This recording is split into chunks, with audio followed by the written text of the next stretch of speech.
नमस्कार दोस्तों। आज का वीडियो हमारे लिए काफ़ी स्पेशल होने वाला है क्योंकि आज हम बात करेंगे इंडिया के ग्रेट वॉरियर के बारे में जिनका नाम सुनते ही हम लोग के अंदर जोश आ जाता है। जी हाँ, मैं बात कर रहा हूँ महाराणा प्रताप सिंह जी की।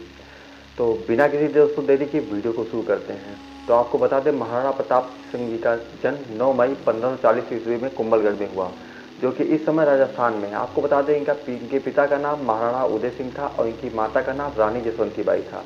आपको बता दें कि इनके अंदर शुरू से ही चाइल्डहुड से ही इनके अंदर लीडरशिप की क्वालिटी थी। ये खेल खेल में ही बच्चों के लीडर बन जाते थे और उन बच्चों के रोल और गोल दोनों को डिसाइड कर देते थे। इन्हीं चाइल्डहुड में इन्होंने आर्मी और मिलिट्री की ट्रेनिंग ले दी। तो अगर आपको ये महाराणा प्रताप सिंह जी की पूरी स्टोरी जाननी है तो उससे आप पहले आपको 16th सेंचुरी जो इंडिया का पूरा सिनेरियो या फिर जो स्टोरी है उसको आपको समझाना पड़ेगा। तो आपको बता दें, इस समय अकबर ने एक लार्ज पार्ट ऑफ इंडिया पूरा दे चुका था और इसी लार्ज पार्ट ऑफ इंडिया में आप देख सकते होंगे स्क्रीन पर, इसी के अंदर छोटा सा किंगडम था मेवाड़ का, जिसके आपको बता दें अकबर के लिए ये जो मेवाड़ था काफ़ी इंपॉर्टेंट था क्योंकि ये हार्ट ऑफ ट्रेड रूट था जो कि गुजरात से होकर दिल्ली तक जाता था। लेकिन अकबर उनकी की तरह नहीं थे कि वो डायरेक्ट वॉर में चाहते थे। वो क्या करते थे उस समय, ट्रेड नेगोशिएशन मैरिज के थ्रू छोटे छोटे किंगडम्स को मुगल के एम्पायर में मिला देते थे।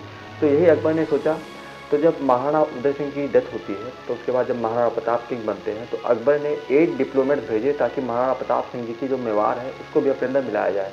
और यहाँ तक कि अकबर ने अपने बेस्ट डिप्लोमेट जो कि उस समय की थे, जैसे कि टोडरमल हो गए, मान सिंह जी थे। दोस्तों, जब एक टाइम जो है कंसिक्यूटिव डिप्लोमेट जब फेल हो गया महाप्रताप के ऊपर, क्योंकि महाप्रताप सिंह का बस एक ही उसूल था उस समय कि वो मर जाएंगे लेकिन फिर भी मुगल रूल के अंदर कभी भी नहीं आएंगे।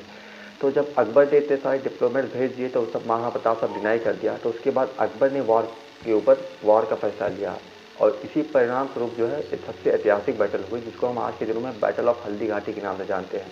तो अगर आपको बैटल ऑफ हल्दी घाटी जानना है तो पहले आपको दोनों तरफ के सैनिक को जानना पड़ेगा, पूरी स्टोरी जाननी पड़ेगी। तो आपको बता दें, एक तरफ महाराणा प्रताप सिंह जी का पूरा आर्मी था जिसमें 20,000 ट्रूप टोटल थे। वहीं अगर दूसरी साइड देखें तो वही मुगल आर्मी का था जिसमें 80,000 ट्रूप केवल इस वॉर के लिए थे। वहीं अगर हम वॉर एलिफेंट्स की बात करें तो जितने मुगल के पास वॉर एलिफेंट्स 3 गुना ज़्यादा थे महाराणा प्रताप सिंह जी की। अगर हम हॉर्सेस की बात करें, वॉर हॉर्सेस की, तो जितने मुगल के पास इस हॉर्स लड़ने आए थे युद्ध में उतना तो पूरे महाराणा प्रताप सिंह जी के पूरे एम्पायर में नहीं थे। और सबसे इम्पॉर्टेंट बात जो सबसे ज़्यादा वहाँ पे एक कमी थी कि जो महाराणा प्रताप सिंह की जो सेना थी वो तीर और कमान से लड़ती थी, वही मुगल जो थे वो आधुनिक जो उस समय गन्स आ गई थी तो उससे लड़ते थे। और सबसे एक और इम्पॉर्टेंट बात कि महाराणा प्रताप सिंह की जो साथी ब्रदर थे, जो उनके भाई थे, वो भी जाके मुगल से मिल गए, क्योंकि आप जानते हैं कि मेवाड़ की गद्दी उनको नहीं मिली थी तो वो मतलब दुश्मनी ले लिए थे महाराणा प्रताप सिंह के।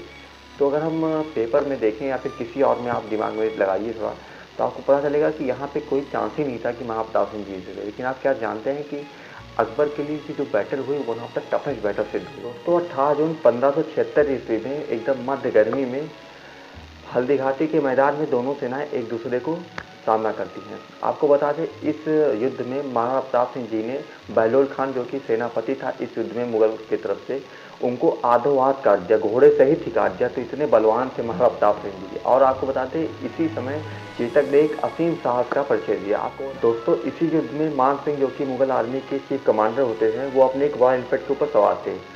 चेतक ने वॉर एलिफेंट की तरफ इतनी तेजी से दौड़ा और आपको बता दें मान सिंह जो है चेतक के, आप इमेज में देख सकते हो कि महाराणा प्रताप सिंह जी क्या करते थे कि चेतक के आगे सूंड लगा देते थे। यहाँ तक कि हाथी भी कंफ्यूज हो जाता था कि ये घोड़ा है कि हाथी है। तो चेतक इतनी तेजी से भागता हुआ जो है उसके ट्रंक पे इतनी तेजी से टकेला कि मान सिंह जो है नीचे गिर जाते हैं। लेकिन उसकी वजह से आपको बता दें कि हाथी के आगे सूंड में एक शॉर्ट बांध दी जाती है ताकि हाथी जो है सुरक्षित रहे। तो उसकी वजह से चेतक का पूरा एक टांग कट जाता है। तो मान सिंह तो नीचे गए, लेकिन मुगल आर्मी ने जब देखा कि चेतक की एक टांग कट गई तो उन्होंने सोचा कि क्यों ना, आप ये बहुत अच्छा चांस है महाराणा प्रताप को मारने के लिए।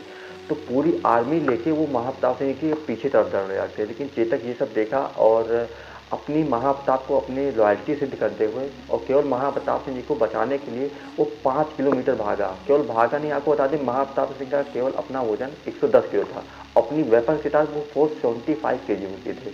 और वो केवल भागा नहीं, वो 21 फीट का आपको बता दें नाला भी क्रॉस किया कटे हुए पैर के साथ। जैसे ही चेतक ने नाले के उस पार महाराणा प्रताप सिंह को एक सही जगह पे ड्रॉप किया, उसकी डेथ हो जाती है। और महाराणा प्रताप सिंह जी अपने आप को रोक नहीं पाते, वहीं पे रोने लगते हैं चेतक के सिर को पकड़ के, क्योंकि महाराणा प्रताप सिंह जी के लिए केवल चेतक एक घोड़ा नहीं था, उनके लिए एक सन था, एक साथी था जो कि हर युद्ध में उनके साथ रहता था। और यही नहीं, जो राम प्रसाद जो कि महाराणा प्रताप सिंह का एक हाथी था, वो जब मुगल के द्वारा कैप्चर कर लिया गया इस युद्ध में, जब उसको ले जाया गया तो उसको खूब खिलाया पिलाया गया ताकि वो अपनी तरफ ले आए। लेकिन उसने सब त्याग कर दिया, खाना वाना कुछ खाता ही नहीं था। तो उसके बाद उसी तरह उसकी मौत हो जाती है, बिना खाए उसने अपने प्राण त्याग दिया। तो इस आप समझ सकते कितने लॉयल थे उस समय महाप्रताप सिंह जी और कितने लॉयल्टी अदा करते थे एनिमल्स उनकी तरफ। तो इससे आप अंदाज़ा ला सकते हैं कि कैरेक्टर की महाप्रताप उस समय थे कैसे। और आपको बता दें इसी दौरान काफ़ी दिनों बाद जो है 20 साल बाद महाप्रताप सिंह जी की डेथ हो जाती है हंटिंग एक्सीडेंट के दौरान। तो जब अकबर के पास महाप्रताप सिंह जी की जब खबर पहुंचती है कि मृत्यु हो चुकी है, तो अकबर पूरे कोर्ट में पहले तो कुछ चुप रहते हैं जब ये खबर सुनी, उसके बाद चुप रहे, उसके बाद फिर पूरे कोर्ट के सामने रोने लगते हैं। तो इससे आप समझते हैं कितना अकबर एडमायर करते थे महाप्रताप सिंह जी की। तो आज के लिए बस इतना ही, मिलते अगली वीडियो में, तब तक के लिए जय।